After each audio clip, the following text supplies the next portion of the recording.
Hypersonic ক্ষেপণাস্ত্রের দুনিয়ায় পা রাখল তুরস্ক। আঙ্কারার এই শক্তি বৃদ্ধিতে দক্ষিণ ইউরোপ এবং মধ্য এশিয়ার মধ্যে শোরগোল পড়ে গিয়েছে। শুধু তাই নয়, প্রমোদ গুনছে মার্কিন নেতৃত্বাধীন জোট ন্যাটোর অন্যতম সদস্য রাষ্ট্র গ্রিস। আতঙ্ক তৈরি হয়েছে ভারতের মধ্যেও, কারণ মিত্র তুরস্কের নতুন অস্ত্র পাওয়া মানেই তা পাকিস্তানের হস্তগত হওয়া। জানা গেছে, তুরস্কের এই ক্ষেপণাস্ত্র শব্দের গতির চেয়ে ৮ গুণ গতিসম্পন্ন, আর ভারতের হাইপারসোনিক ক্ষেপণাস্ত্র শব্দের গতির চেয়ে মাত্র ৩ গুণ গতির।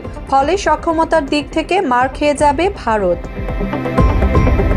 চলতি বছরের ২২ জুলাই প্রথমবার একটি হাইপারসোনিক ব্যালিস্টিক ক্ষেপণাস্ত্র প্রকাশ্যে আনেন তুর্কি president Recep Tayyip Erdogan. Ankara এর নাম দেয় টাইফুন ব্লক ৪। তুরস্কের স্থানীয় সংবাদ মাধ্যম টার্কি টুডের প্রতিবেদন অনুযায়ী টাইফুন ব্লক ৪-এর দৈর্ঘ্য ৬.৫ মিটার। বিস্ফোরক বোঝাই অবস্থায় এর ওজন ২৫০০ কিলোগ্রাম। হাইপারসোনিক ক্ষেপণাস্ত্রটির পাল্লা প্রায় ৮০০ কিলোমিটার। হাতিয়ারটির নকশা তৈরি করেছেন আঙ্কারার জনপ্রিয় প্রতিরক্ষা সংস্থা রকেটসান।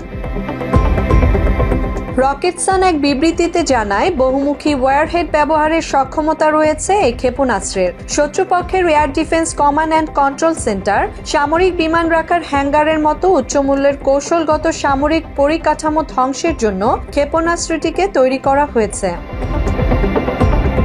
হাইপারসোনিক কথাটির অর্থ হল শব্দের ৫ গুণের চেয়ে বেশি গতিসম্পন্ন।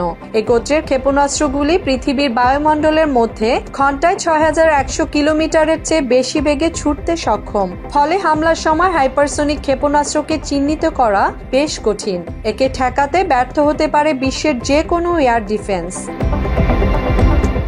মাত্র ৩০% টাকায় জমির মালিক হয়ে নতুন বাংলাদেশের গড়ে তোলার স্বপ্ন দেখা বাংলা বসতি। চলতি বছরের জুনে ইরান এবং ইসরায়েলের মধ্যে চলা যুদ্ধে হাইপারসোনিক ক্ষেপণাস্ত্রের ধ্বংস ক্ষমতা প্রত্যক্ষ করে বিশ্ব।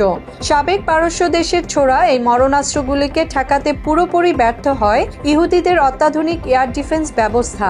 ফলে তেল আবিব সহ ইসরায়েলের একাধিক শহরে ভিত পর্যন্ত নড়ে গিয়েছিল তেহরানের হাইপারসোনিক ব্যালিস্টিক ক্ষেপণাস্ত্রের আঘাতে। চোখের নিমিষে ইহুদি ভূমির একাধিক অট্টালিকাকে ধুলোয় মিশিয়ে দেয় এই ক্ষেপণাস্ত্র। দেশের সবচেয়ে জনপ্রিয় প্রতিরক্ষা সংস্থার তৈরি টাইফুন ব্লক ৪-এর গতিবেগ অবশ্য প্রকাশ্যে আনেনি তুরস্ক। তবে প্রতিরক্ষা বিশ্লেষকদের অনুমান ৮ ম্যাক অর্থাৎ শব্দের গতিবেগে প্রায় ৮ গুণ বেগে ছুটে গিয়ে নিখুঁত নিশানায় হামলা করতে পারবে আঙ্কারার হাতিয়ার। টাইফুন আতঙ্ক বাড়িয়েছে গ্রিস ও আর্মেনিয়ার। তবে তুরস্কের হাতে হাইপারসোনিক ক্ষেপণাস্ত্র চলে আসার ঘটনায় রক্তচাপ বেড়েছে ভারতেরও। কাশ্মীর ইস্যুতে বরাবর পাকিস্তানের পাশে থাকা আঙ্কারার সঙ্গে বর্তমানে ঘনিষ্ঠতা বেড়েছে ইসলামাবাদের। গত মে মাসে অপারেশন সিঁদুর চলাকালীন তুর্কি সংস্থার তৈরি ড্রোন ব্যবহার করে ভারতের একাধিক সামরিক ছাউনিতে হামলা করার চেষ্টা করেন রাওয়ালপিন্ডির সেনা কর্তারা। প্রতিরক্ষা বিশ্লেষকদের একাংশের দাবি, আগামী দিনে হাইপারসোনিক ব্যালিস্টিক ক্ষেপণাস্ত্র সরবরাহ করে পাকিস্তানের সেনাবাহিনীর হাত শক্ত করতে পারেন প্রেসিডেন্ট এরদোয়ান। তখন ইসলামাবাদের আক্রমণ ঠেকানো নয়াদিল্লির পক্ষে বেশ কঠিন হবে।